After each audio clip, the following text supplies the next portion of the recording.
শীত রে শীত তুই অপরাধী রে, আমার শীতের দিনে স্নান করতে ভালো লাগে না রে। আমার স্নান করার জল ঠান্ডা করার অধিকার দিল কে?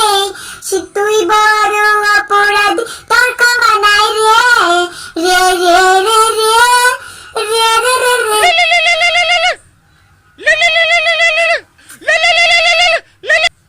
হ্যালো হ্যালো, কি করছো গো? আমি কিছু করি না গো, আমি এই যে বসে আছি দেখতেছি সূর্যটা কখন উঠবো, তারপর আমি স্নান করে যাবো। শরীরে শুটকি মাছ গন্ধ বেরোচ্ছে, তো স্নান করা লাগবে আজকে। শুটকি মাছের গন্ধ বেরিয়েছে? এই তো শুরু গন্ধ বের হওয়ার। আমার শরীর দিয়ে তো গু গন্ধ বেরোচ্ছে।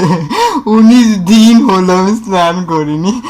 তুমি শুটকি মাছের গন্ধ থাক থাক, আজকে স্নান করতে হবে না।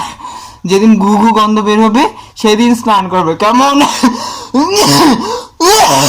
এমনিতে আমার শরীরটা খারাপ, তার জন্য আমি স্নান করি না। কি তোমার বেমার হয়েছে?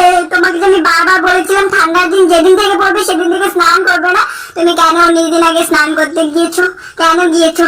এই তোমরা স্নান করবে না, যেই গন্ধে বের হোক না কেন, গুড় গন্ধ, বিড়ার গুড় গন্ধ, কুত্তার গুড় গন্ধ, যেই গন্ধকে বের হই, তাও স্নান করবে না। কেমন? আমার কথা শুনবে আর সুস্থ থাকবে, বেমার হবে না। হ্যাঁ হ্যাঁ, গন্ধটা অনেক ভালোই আছে। হ্যাঁ, অতটা মানে ইসে না, শুনতে পারবে, মানে সহ্য করতে পারবে। Like and share.